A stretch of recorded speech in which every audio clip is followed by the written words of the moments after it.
नमस्कार, स्वागत है आपका मैथ के श्री चैनल पर। आज हम यूजीसी नेट पेपर 2 विषय हिंदी से संबंधित भक्ति काल का भाग 4 लेकर उपस्थित है। तो आज के वीडियो में बात करेंगे भक्ति काल के प्रमुख संप्रदाय एवं आलवार संत के बारे में। तो अगर आपने अभी तक क्लास अटेंड नहीं की है तो प्लेलिस्ट में जाकर एक बार जरूर शेयर कर लें और प्लेलिस्ट का डिस्क्रिप्शन बॉक्स में आपको लिंक मिल जाएगा। तो और अगर आप टेलीग्राम या व्हाट्सएप ग्रुप में जुड़ना चाहते हैं तो भी आपको वहाँ पे लिंक मिल जाएगा डिस्क्रिप्शन में, तो आप वहाँ से क्लिक करके ज्वाइन कर सकते हैं। तो आज की वीडियो में हम बात करेंगे भक्ति काल के प्रमुख जो संप्रदाय हुए हैं और उनका वैचारिक आधार क्या था और आलवर संत के बारे में। तो आलवार संत जो हुए थे दक्षिण भारत में, उनके बारे में।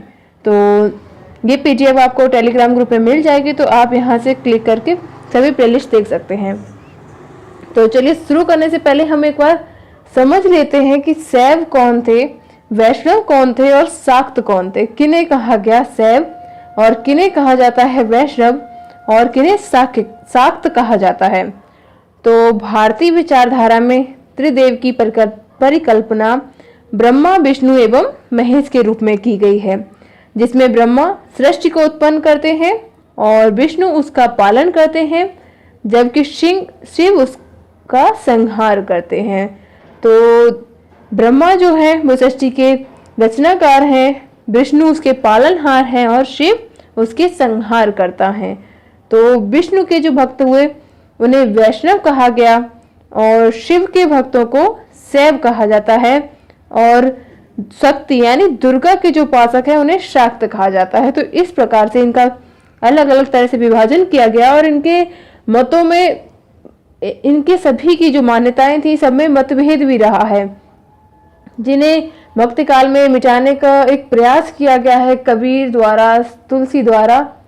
तो इन कबीर द्वारा नहीं, तुलसी द्वारा कहेंगे तो ज़्यादा सही होगा, क्योंकि तुलसी ने कई ऐसी अपनी जो चौपाइयाँ हैं उनमें देवी कई जगह पर रामचरितमानस में और सभी जगह पर उन्होंने सभी को समान बताया है। कभी राम को शिव का उपासक बताया है।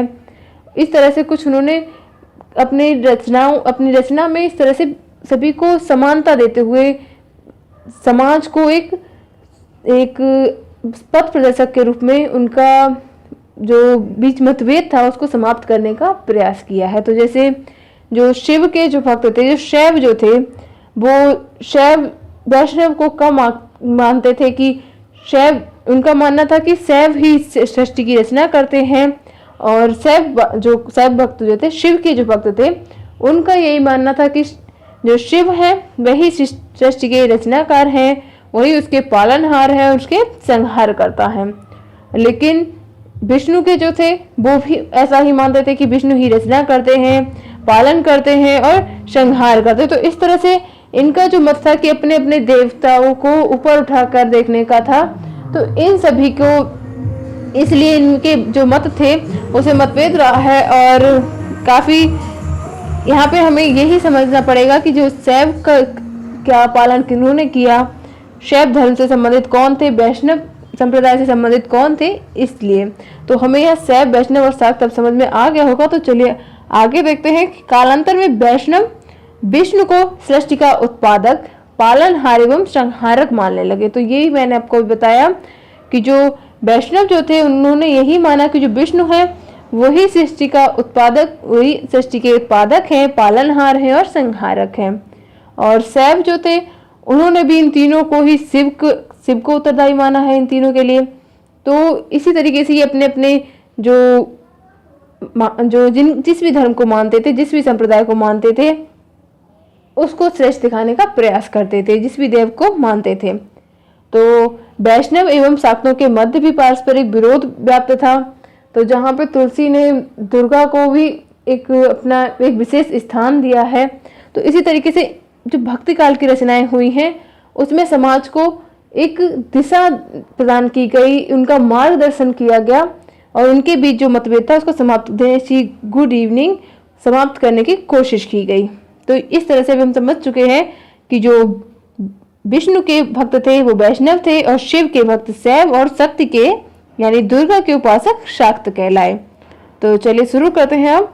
अब सबसे पहले समझेंगे आलवार संत कौन थे। तो आलवार संत जो हैं उनके बारे में। उनका आलवार शब्द का अर्थ होता है मग्न। तो जो अपनी स्वाभाविकता इनकी सरल थी, मृदुलता थी, विनम्रता के लिए बहुत ही प्रसिद्ध थे और इनकी जो आधारशिला थी भक्ति की वो शरणागति या प्रपत्तिवाद थी या भगवत कृपा पर आश्रित रहकर ये भगवान का स्मरण करते थे, ध्यान करते थे और उसी में ही मग्न रहते। तो इस तरह जो आलवार संत जो दक्षिण भारत के केरल प्रांत में ही काफी प्रसिद्ध थे, तो दक्षिण भारत के जो वैष्णव समझे जाएंगे उन्हें हम आलवार कहते हैं। और आलवारों ने कृष्ण और राम दोनों की ही आराधना की है। तो एक ध्यान रखें कि जो वैष्णव जो थे वो दक्षिण भारत में जब गए, दक्षिण भारत में ही थे, तो दक्षिण भारत में उन्हें आलवार कहा जाता था। और वैष्णव भक्ति का उदय भी दक्षिण भारत में ही हुआ। अगर हम आगे पढ़ेंगे वैष्णव के बारे में तो समझ में आएगा कि तो वैष्णव भक्ति का जो उदय था वो दक्षिण भारत में ही हुआ था। और वैष्णव भक्ति का अगर हम आधार ग्रंथ की बात करें तो भगवत महापुराण है और वैष्णव भक्ति के जो आदि आचार्य थे वो रामानुजाचार्य माने जाते हैं। और इसमें इनकी कुछ विशेषताएं देख लेते हैं कि कुछ आलवारों यानी वैष्णवों ने राधा भाव से ईश्वर की उपासना की है। राधा भाव से मतलब ये हुआ कि ईश्वर को अपने पति के रूप में स्वीकार किया है उन्होंने। राधा भाव से यही अर्थ होगा कि ईश्वर को पति मानना।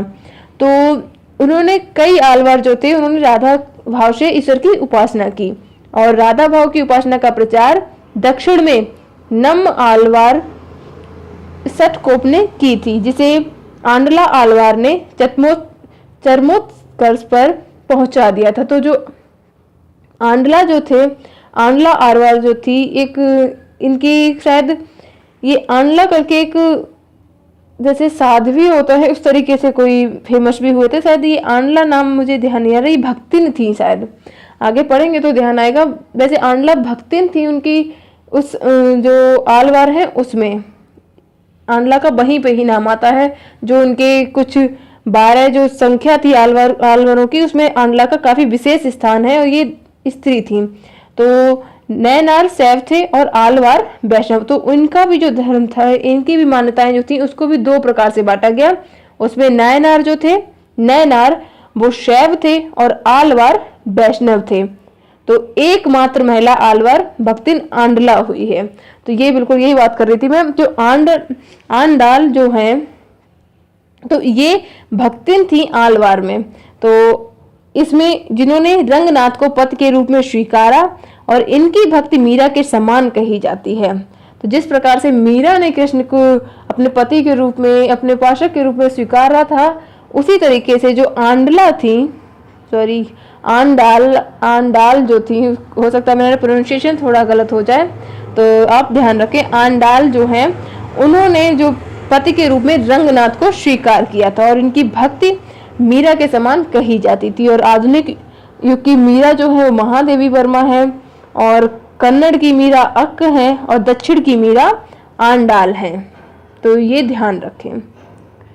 तो आलवारों की जो रचनाएं थी वो नैनार दिव्य प्रबंधम में रचना जो है उसमें संकलित हैं, जिनमें 4000 गीत संकलित हैं। तो आलवारों की जो रचना का एक संग्रह प्रस्तुत हुआ था, नलियार दिव्य प्रबंधम, जिसमें 4000 गीत हैं और इसका संकलन 9वीं शती में नाथ मुनि ने किया था। तो 9वीं सदी में नाथ मुनि ने इसका संकलन किया था और इसमें लगभग 4000 गीत संकलित हैं और इसका संग्रह का नाम क्या है, नलयार दिव्य प्रबंधम। और आलवार जो शब्द है ये तमिल का शब्द है और प्रबंधम जो है ये तमिल का वेद है। तो इसे तमिल का वेद कहा जाता है। और आलवार संतों में सबसे लोकप्रिय षटकोप थे। तो जिनकी षटकोप, जिन्होंने बहुत सी रचनाएं की हैं, हमने सहस्त्र गीत सबसे ज्यादा प्रसिद्ध है। सबसे ज्यादा प्रश्न अगर कहीं पूछा जाता है तो वो सहस्त्र गीति से पूछा जाता है कि किसकी रचना है, तो वो षटकोप की रचना है। और आगे बात करते हैं। दक्षिण भारत में भक्तों की परंपरा 7वीं सदी या शताब्दी से चली आ रही थी और आलवार वस्तुतः वैष्णवों का तमिल नाम है, जो मैंने आपको भी बताया। तो आलवार जो था वो जो वैष्णव थे उनका ही तमिल नाम हम कह सकते हैं। जो और शैवों को तमिल में नयनार कहा जाता था। और आलवार भक्तों ने आस्तिकता के प्रचार के लिए, इनका ये समझ लें इन्होंने क्या ज्ञान दिया था, इनका वैचारिक आधार क्या था। तो आलवार भक्तों ने आस्तिकता के प्रचार के लिए धार्मिक क्रांति की थी और इनका मुख्य उद्देश्य भक्तिभाव को जगाना व आस्तिकता का प्रचार प्रसार करना था। तो इनका मुख्य उद्देश्य यही था कि धार्मिक क्रांति लाना, यानी जो उनका उद्देश्य ये था कि भक्ति भाव लोगों में जागृत हो और जो आस्तिकता है उसका प्रचार हो, लोग नास्तिक ना रहें। तो ये कुछ इनके धर्म की विशेषता थी, इनके जो संप्रदाय की विशेषता थी। तो आलवारों ने वेद, उपनिषद एवं गीता से विचार ग्रहण करके तमिल भाषा में पद शैली में गीत लिखे हैं। तो इनकी जो सीख थी वो भी वेद, उपनिषद और गीता के ही विचार हैं और उन्हीं से विचार ग्रहण करके इन्होंने अपनी तमिल भाषा में लिखा है, जो भी पद लिखे हैं। और आलवार भक्तों की जो संख्या थी वो 12 थी, तो जो आगे भी हम देख लेंगे। और इनका जो ग्रंथ था वो मैंने आपको बता ही दिया। ये दिव्य प्रबंधम नाम से भी है, नायनार करके कुछ दिव्य प्रबंधम करके नाम है, जिसमें 4000 पद हैं। ये रिपीट इसलिए किया है, या ध्यान रखें। तो ये कुछ इनके नाम हैं, जिसमें पोरगे आलवार, भुक्तालवार, मैलवार और तिरुमालिसै आलवार और नम्मालवार, मधुर कवि आलवार और कुलशेखरालवार और पेरियालवार, आंडाल, और ये कुछ एक साथ नाम हो गया है, नहीं इनका इतना बड़ा नाम ही होगा, तांडर डिप्पो डियालवार और तिरुरपाड़ोलवार, क्या ये नाम है। और तिरुमैलार वार, क्या कुछ नाम में थोड़ा प्रोनाउंसिएशन गलत हो सकता है। ऐसे ये जो काफी बड़ा सा नाम है, तांडर डिप्पो ऐसे करके है, ये तोडर डिप्पोडो आलवार थे जो। और अगर बात करें ये दूसरे लास्ट है, सेकंड लास्ट जो है तिरुपान आलवार होंगे और उसके बाद तिरुमंगे आलवार होंगे। तो ये कुछ नाम अगर हम ऐसे थोड़ा शॉर्ट में अगर पढ़ें तो ये वैसे तिरुपान आलवार हैं, तिरुमंगे आलवार हैं, तोडर डिप्पोडो आलवार हैं और पोरो आलवार हैं। ये कुछ एक साथ लिख गए हैं इसलिए थोड़ा अलग लग रहा है, बाकी नाम इतना नहीं है। तो देखते हैं अब सूफी संप्रदाय। तो सूफी संप्रदाय के बारे में बात कर लें तो सूफी कवियों ने भी परमात्मा को स्त्री और आत्मा को पुरुष रूप में स्वीकार किया था। और जबकि संत कवि थे जो थे उनकी जो आस्था जो थी वो एक विपरीत साधना थी, इससे बिल्कुल अलग थी सूफी संप्रदाय से। और सूफी कवियों ने प्रेम पद्धति में इश्क मिजाज यानी लौकिक प्रेम में या इश्क हकीकी यानी अलौकिक प्रेम तक पहुंचने की कोशिश की है। तो अब देखते हैं इसमें इसका प्रचार किसने किया है। तो इस्लाम धर्म में शरा जो थे यानी सनातनी और बेसरा यानी मस्त मौला फकीर 2 कोटियां थीं। और बेसरा साधक मलामती कहलाते हैं और भारतीय सूफी मुख्यतः बेसरा संप्रदाय के ही हैं। तो भारतीय सूफी जो हैं वो बेसरा साधक हैं, बेसरा संप्रदाय से संबंधित हैं। तो ये इनकी जो इस्लाम धर्म में शरा और बेसरा 2 कोटियों में बांटा गया, 2 भागों में से विभाजित किया गया है। और भारत में सूफी मत का प्रचार 12वीं सदी से माना जाता है। आईने अकबरी के अनुसार भारत में सूफियों के 14 संप्रदाय हुए थे। तो जो अगर हम आईने अकबरी के अनुसार देखें तो इसमें भारत में सूफियों के 14 संप्रदाय माने गए हैं। और जिसमें आगे हम देखते हैं कौन कौन से 4 मुख्य संप्रदाय हैं। तो 14 जो संप्रदाय थे इनमें से 4 कुछ प्रमुख हैं, जिसमें चिश्ती संप्रदाय है, सुहरावर्दी संप्रदाय, कादरी संप्रदाय और नक्शबंदी संप्रदाय। ये नक्शबंदी संप्रदाय जो चिश्ती संप्रदाय के बोला जाएगा, तो चिश्ती इसमें नहीं आएगा, चिश्ती अलग ही आएगा, ये नक्शबंदी संप्रदाय तक ही होना चाहिए। तो चिश्ती संप्रदाय, सुहरावर्दी, कादरी और नक्शबंदी, चिश्ती हमारा अलग ही है, ये इसमें इस चिश्ती नाम गलती से ऐड हो गया है। तो ये 4 जो संप्रदाय रहे हैं इनकी आज हम विशेषताएं देखेंगे। तो कादरी और सुहरावर्दी संप्रदाय हसन अल बसरी से संबंधित है। तो नक्शबंदी अबू बकर से। तो कादरी और सुहरावर्दी जो संप्रदाय है, यानी बीच के 2 और 3 जो संप्रदाय हैं वो हसन अल बसरी से संबंधित है, और जो नक्शबंदी वो अबू बकर से संबंधित है। और इन संप्रदायों में साधन, मार्ग एवं सिद्धांत को लेकर काफी भिन्नता थी। तो कोई भी इस्लाम का अनुयायी जो है वो किसी भी संप्रदाय में शामिल हो सकता था, और किसी भी संप्रदाय के ब्रह्मचर्य पालन पर जोर नहीं था। इसमें किसी भी संप्रदाय में वो शामिल हो सकता था। तो अब देखते हैं कादरी संप्रदाय के प्रवर्तक कौन रहे हैं। तो कादरी संप्रदाय के प्रवर्तक हैं अब्दुल कादिर अल जीलानी, लेकिन इसके भारत में जो प्रवर्तक हैं वो मोहम्मद गौस द्वारा ये इसका प्रवर्तन किया गया है। तो सिर्फ इतना ही ध्यान रखें किस संप्रदाय के कौन प्रवर्तक रहे हैं, इससे ज़्यादा क्वेश्चन तो नहीं आते हैं, और ज़्यादा के कभी कभी पूछ लेते हैं। लेकिन अगर हमें सभी संप्रदाय पढ़ने हैं, भक्तिकाल के अंतर्गत सभी आते हैं, इम्पोर्टेंट हो जाते हैं, तो हमें एक भी उसमें अगर संप्रदाय की बात एक अलग से टॉपिक डिस्कस करने के लिए दिया गया है सिलेबस में, तो हमें डिस्कस करना पड़ेगा। तो सुहरावर्दी संप्रदाय की बात करें तो भारत में इसका प्रवर्तन बहाउद्दीन जकारिया ने किया था।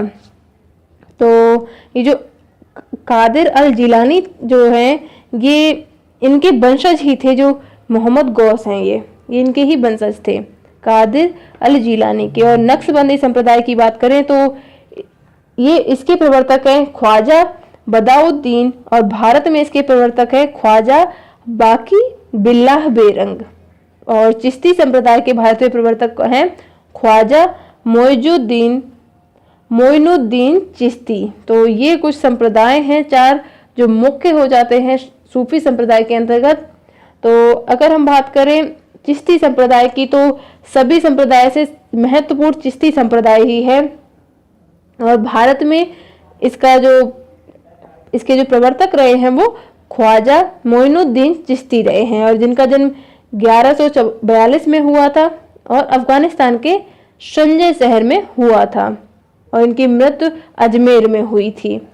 और जो चिश्ती संप्रदाय के प्रमुख संत जो हैं वो ख्वाजा कुतुबुद्दीन बख्तियार काकी हैं, कुछ इस तरह से नाम है। निजामुद्दीन औलिया भी हुए हैं जो कि गुरु थे उनके। और आगे बात करेंगे चैतन्य संप्रदाय की। तो ये कुछ संप्रदाय 4 जो सूफी धर्म से संबंधित थे, बाकी उनके बारे में अगर किसी को डिटेल में जानकारी चाहिए होगी तो मैं उस पर भी उसको डिस्कस कर दूंगी, लेकिन इतना इम्पोर्टेंट नहीं है, जो इम्पोर्टेंट है वो मैंने करा दिया है। तो अब बात करें चैतन्य संप्रदाय से, तो इसके प्रवर्तक महाप्रभु चैतन्य थे, जो बंगाल के नवद्वीप नामक स्थान के निवासी थे। तो चैतन्य जो प्रभु थे वो बंगाल के नवद्वीप नामक स्थान के निवासी थे, और इस संप्रदाय का एक अन्य नाम है गौड़ी संप्रदाय। और इसका दार्शनिक सिद्धांत है, कई बार दार्शनिक सिद्धांत भी पूछ लेते हैं, तो इसका दार्शनिक सिद्धांत है अचिंतन और भेदा भेद। तो ये कुछ संप्रदाय के साथ साथ हमें उनका ध्यान रखना पड़ेगा कि इनका सिद्धांत कौन सा है, दार्शनिक सिद्धांत क्या रहा है। और इसमें प्रेम, ममता और भावुकता इनकी भक्ति के आधार बिंदु थे, और भक्ति को ही ये मुक्ति का साधन मानते थे। और इनके इस संप्रदाय के कुछ प्रमुख कवि हैं राम राय, जिन्होंने आदिवाणी और गीत गोविंद भाषा लिखा है, और गदाधर भट्ट हैं जिन्होंने वाणी लिखा है, और माधव दास माधुरी हैं जिन्होंने माधुरी वाणी लिखी है, और श्री भगवत मुदित ने वृंदावन शतक रचना लिखी है। तो ये कुछ रचनाएं हैं, और हमें सिर्फ ध्यान इतना ही रखना है कि चैतन्य संप्रदाय के क्या प्रवर्तक कौन है। चैतन्य संप्रदाय के प्रवर्तक चैतन्य महाप्रभु हैं, और इनका दार्शनिक सिद्धांत जो है अचिंतन भेदा भेद है, और इनकी जो सीख थी वो यही थी कि प्रेम, ममता और भावुकता इनकी भक्ति के आधार बिंदु थे, और ये इनकी जो भक्ति थी वो मुक्ति का साधन मानते थे, भक्ति को ही ये मुक्ति का साधन मानते थे। तो ये कुछ हमें इसमें ध्यान रखना है। इसे गौड़ी संप्रदाय भी कहा जाता है, ज्यादातर गौड़ी संप्रदाय कहा जाएगा। और अगला बात करें हरिदासी संप्रदाय, तो इसे सखी संप्रदाय भी कहा जाता है। सखी संप्रदाय के नाम से आप जरूर जानते होंगे।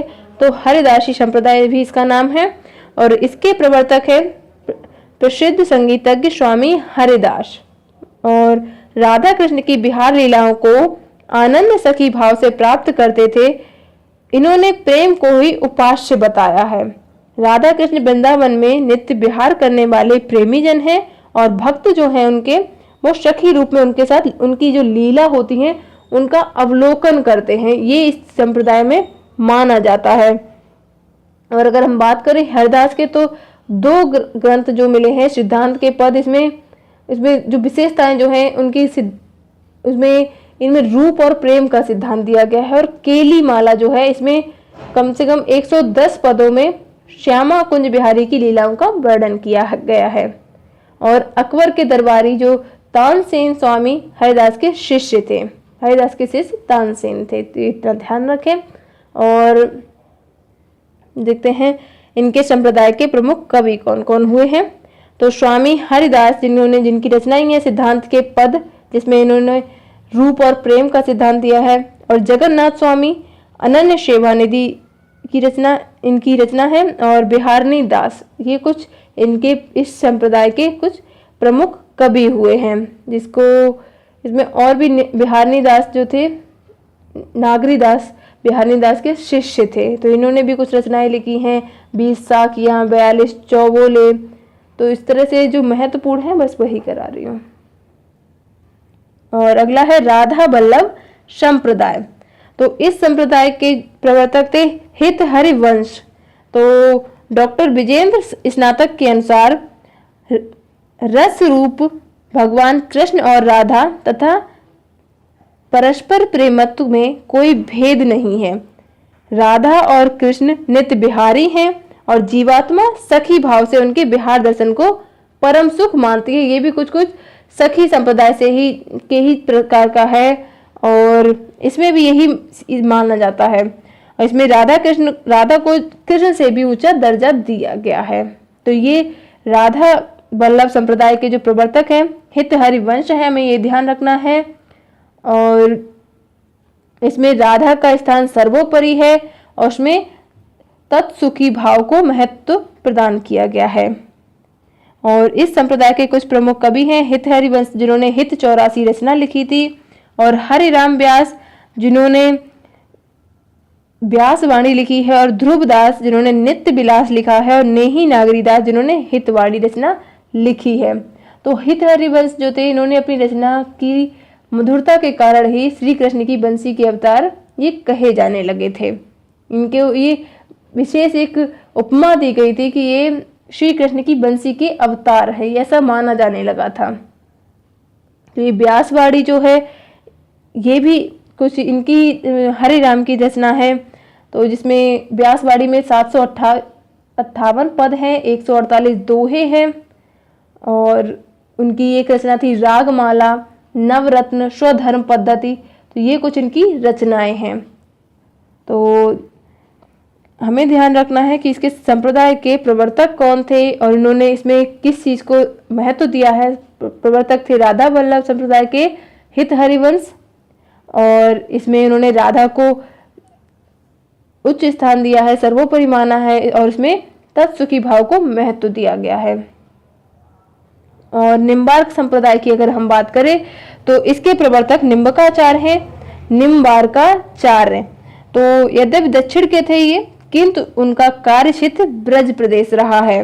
और इस संप्रदाय में राधा कृष्ण की युगल मूर्ति की उपासना की जाती है, और श्री कृष्ण जगत के निमित्त एवं उपादान कारण है, द्वैत रहित अर्थात अद्वैत है, किंतु जीव और जगत से विलक्षण होने के कारण द्वैत भी है, इसलिए इनका मत द्वैतवाद कहलाता है। इनका ये मत हमें ध्यान रखना है कि इनका क्या मत है, इनका मत क्या कहलाता है, द्वैतवाद। और द्वैतवाद किन्होंने दिया है, वो निम्बार्काचार्य ने दिया है। तो निम्बार्काचार्य निम्बार्क संप्रदाय के प्रवर्तक है, और ये दक्षिण के थे, लेकिन इनका कार्य क्षेत्र वो ब्रज रहा है। और इस संप्रदाय में प्रेम लक्षणा दाम्पत्य भक्ति को श्रेष्ठ माना गया है। और अब इसके कुछ प्रमुख जो कवि हुए हैं, श्री भट्ट, तो जिनकी रचना थी युगल शतक, और हरि व्यास जिनकी रचना है महावाणी, और परशुराम देव, और इनकी रचना है परशुराम सागर। तो भक्त के निमित्त विष्णु के स्थान पर कृष्ण के जो सगुण रूप है उसका सबसे पहले प्रतिपादन निम्बार्काचार्य ने ही किया था और निम्बार्काचार्य का ही मूल नाम नियमानंद था। और निम्बार्क का अर्थ होता है नीम पर सूर्य के दर्शन कराने वाला। तो ये कुछ इनके बारे में कुछ महत्वपूर्ण जानकारी थी। और निम्बार्काचार्य के 4 शिष्य हुए थे, श्रीनिवासाचार्य और गौरमुखाचार्य, श्री लक्ष्मण भट्ट, औदुंबकाचार्य। तो ये कुछ इनके 4 प्रमुख शिष्य थे, 4 शिष्य थे। तो इनकी कुछ रचनाएं हैं, 5 ग्रंथ हैं लगभग। तो जिसमें वेदांत, पारिजात सौरभ, 10 श्लोकी, श्री कृष्ण स्तुराज और तो और भी कुछ होंगी, कुछ इतना इम्पोर्टेंट नहीं है, बाकी इतना ही ध्यान रखें। और बल्लभ संप्रदाय है जिसमें बल्लवाचार्य इसके प्रवर्तक हैं। और बल्लवाचार्य का दार्शनिक मत शुद्धाद्वैतवाद के नाम से जाना जाता है, जिसमें काया को कोई स्थान नहीं दिया गया है। इनकी भक्ति पुष्टि मार्गी है। तो पुष्टि मार्ग और जो अष्टछाप, अष्टयाम वगैरह ये सब हम बाद में डिस्कस करेंगे, जिसमें अष्टछाप के बारे में डिस्कस करेंगे और पुष्टि मार्ग के बारे में। इनमें भगवान के अनुग्रह यानी पुष्टि पर विशेष बल दिया गया है और माया की स्वतंत्र सत्ता को अस्वीकार करते हुए इन्होंने शंकर के अद्वैतवाद को शुद्ध किया है। 8 इनका मत शुद्धाद्वैतवाद कहलाता है। तो इनका मत हमें ध्यान रखना है, इनका मत कहलाता है शुद्धाद्वैतवाद। और इनकी भक्ति जो थी वो पुष्ट मार्गी थी। इसमें भगवान के अनुग्रह पर ध्यान दिया जाता था, विशेष बल दिया जाता था। यानी जो पुष्ट मार्गी भक्ति जो है उसमें पुष्टि, जो अनुग्रह या कृपा को कहते थे। तो इसमें यही हमें ध्यान रखना है इसकी कौन संप्रदाय थे। इनका जन्म रायपुर जिले के चंपारण नामक स्थान पर हुआ था और इनका समस्त जीवन उत्तर भारत में बीता है। ये तेजस्वी महात्मा थे। इनका संप्रदाय आज स्वतंत्र संप्रदाय के रूप में प्रसिद्ध है और दार्शनिक दृष्टि से इस संप्रदाय का सिद्धांत शुद्धाद्वैतवाद कहलाता है। तो इससे कई बार क्वेश्चन आ जाता है कि शुद्धाद्वैतवाद किससे संबंधित है। और उन्होंने बल्लवाचार्य जो थे उन्होंने कई रचनाएं भी लिखी हैं। पूर्व मीमांसा भाष्य हो गया, उत्तर मीमांसा, ब्रह्मसूत्र भाष्य जो अणुभाष्य के नाम से भी प्रसिद्ध है। और जो इनके शुद्धाद्वैतवाद का प्रतिपादन इसी प्रधान दार्शनिक ग्रंथ से ही हुआ है। और श्रीमद् भागवत जो है उसकी सूक्ष्म टीका इन्होंने लिखी है और सुबोधनी टीका लिखी है, तत्वदीप निबंध। और अणुभाष्य से संबंधित प्रश्न आ सकता है। अणुभाष्य बल्लवाचार्य का जो अधूरा ग्रंथ है जो कि इनके पुत्र विठल नाथ ने पूरा किया था। तो अष्टयाम के बारे में हम बाद में ही बात करेंगे और पुष्टि मार्ग के बारे में भी डिटेल में ही समझेंगे। तो विठल नाथ द्वारा लिखे गए कुछ प्रमुख ग्रंथ जो इस प्रकार हैं, हमें ध्यान अणुभाष्य रखना है, पूर्व मीमांसा रखना, ये मैंने ऐसे ही बता दिया आपको। तो अब यहाँ पे देख भी सकते हैं और चाहें तो इसका स्क्रीनशॉट भी ले सकते हैं, बाकी नोट्स तो आपको मिल ही जाएंगे। जिसमें अणुभाष्य है, पूर्व मीमांसा भाष्य है, श्रृंगार रस मंडल है, पंचश्लोकी है और श्रीमद् भागवत के 10वें स्कंद पर सुबोधनी टीका इन्होंने जो लिखी थी। तो इसकी सूक्ष्म टीका थी। और अब बात करेंगे महानुभाव पंथ। तो हिंदुओं का एक संप्रदाय जो था जिसका प्रवर्तन 1267 ईस्वी में हुआ था और इसके प्रवर्तक थे श्री चक्रधर स्वामी और वे परम ब्रह्म परमात्मा के अवतार हैं। और ये शाश्वत सत्य कहीं प्रमाणों में सिद्ध हो चुका है कि भगवान श्री चक्रधर स्वामी ने ये प्रमाणित किया है कि परम ब्रह्म का अवतार द्वापर युग में श्री कृष्ण ही है। तो उनका जो यही सिद्ध इन्होंने किया था। इनका एक ये भी हिंदुओं का एक संप्रदाय है, महानुभाव पंथ। इनके कुछ मुझे रचनाएं नहीं मिल पाई हैं और मुझे कोई ध्यान भी नहीं आ रही है ऐसे। तो रुद्र संप्रदाय की अगर हम बात करें तो रुद्र संप्रदाय का प्रवर्तन भी श्री विष्णु स्वामी ने ही किया है और डॉक्टर भंडारकर के अनुसार इनका जन्म 13वीं शताब्दी में हुआ था और इनके मतानुसार ईश्वर सच्चिदानंद स्वरूप है और माया ईश्वर के अधीन ही रहती है। इनकी मान्यता है कि ईश्वर का प्रधान अवतार नरसिंह है और नरसिंह अवतार जो था उसको इन्होंने महत्ता दी है। ईश्वर का प्रधान स्वरूप वही माना है। और दार्शनिक जैसे इनका जो दर्शन है वो शुद्धाद्वैतवाद कहलाता है। उनके जो इसके प्रमुख शिष्य बल्लवाचार्य थे। तो विष्णु स्वामी के प्रमुख शिष्य जो थे वो बल्लवाचार्य थे। और अब बात करें रामावत संप्रदाय की, तो इसके प्रवर्तक रामानंद है और अपने गुरु के सर्वाधिक यशस्वी साधक व प्रगतिशील विचारक थे। ये भक्तमाल के अनुसार संत मत के प्रचार प्रसार का श्रेय इन्हीं को जाता है और इनके गुरु राघवानंद थे। भक्तमाल के अनुसार रामानंद के 12 शिष्य थे। उन्होंने मूर्ति पूजा, तीर्थ यात्रा और वेदों में अध्ययन एवं उपासना के बाह्य साधनों की आलोचना की है और अंतर साधना को महत्व दिया है। यानी इसमें जो मूर्ति पूजा जो लोग करते हैं या फिर जो वेदों का अध्ययन करते हैं या उपासना करते हैं, इन सभी की आलोचना की गई है और अंतर साधना पर ध्यान दिया गया है। अंतर साधना को के लिए प्रेरणा दी गई है और उनकी रचनाओं में ब्रह्मा की जो प्रेम भक्ति का उपदेश दिया गया है। स्वामी रामानंद के विरक्त दल का संगठन बैरागी नाम से किया जाता है। तो ये कुछ संप्रदाय हैं जिनके बारे में कुछ महत्वपूर्ण जानकारी थी, आपको ध्यान रखनी होगी। और अब बात करें श्री संप्रदाय की, तो ये श्री संप्रदाय का प्रवर्तन श्री रामानुजाचार्य जी ने किया है और इन्होंने विशिष्टाद्वैत सिद्धांत की स्थापना की है। हमें सिद्धांत ध्यान रखने हैं और संप्रदाय के प्रवर्तक, सिर्फ इतना हमें ध्यान रखना है, जो इम्पोर्टेंट चीज याद करनी है। और इन्होंने अवतारी राम को अपनी विष्णु भक्ति का उपास्य देव स्वीकार किया है। इनका मत था कि पुरुषोत्तम ब्रह्म सगुण और सविशेष हैं। तो ये कुछ मान्यताएं थी श्री संप्रदाय की। वे भक्ति को ही मुक्ति का साधक मानते थे और जिनका कहना था कि व्यक्ति को दास भाव से प्रभु की सेवा करनी चाहिए और ये जीव को दास और परमात्मा को स्वामी मानते थे। यानी तत्वमसी का अर्थ होता है कि वह तू है, तो इसे इन्होंने नहीं माना है। तो रामानुजाचार्य जी का मत ये था कि तू उसका सेवक है। तो ये कुछ इनकी मान्यताएं थी। और बात करें ब्रह्म संप्रदाय की, तो ब्रह्म संप्रदाय के प्रवर्तक मध्वाचार्य नाम से प्रसिद्ध हैं और ये अद्वैतवाद के घोर विरोधी थे। इन्होंने द्वैतवाद की स्थापना की और इनका मत है कि भगवान विष्णु 8 गुणों से युक्त व सर्वोत्तम तत्व हैं और इनका जन्म दक्षिण भारत के बेलग्राम नॉर्मार्क स्थान पर हुआ था। और जगत सत्य है, ईश्वर और जीव का भेद है, जड़ का जीव से भेद वास्तविक है। तो कुछ इस तरह से इनकी मान्यताएं थी। इसके अनुसार मुक्ति का जो सबसे सर्वश्रेष्ठ साधन है वो अमला भक्ति है और वेद का समस्त तात्पर्य विष्णु ही है। तो ये जो ब्रह्म संप्रदाय थे, इनके प्रवर्तक माधवाचार्य थे, जिनका दर्शन द्वैतवाद के नाम से प्रसिद्ध हुआ था। और श्री संप्रदाय की हमने बात की थी, तो श्री संप्रदाय का दर्शन था विशिष्टाद्वैतवाद।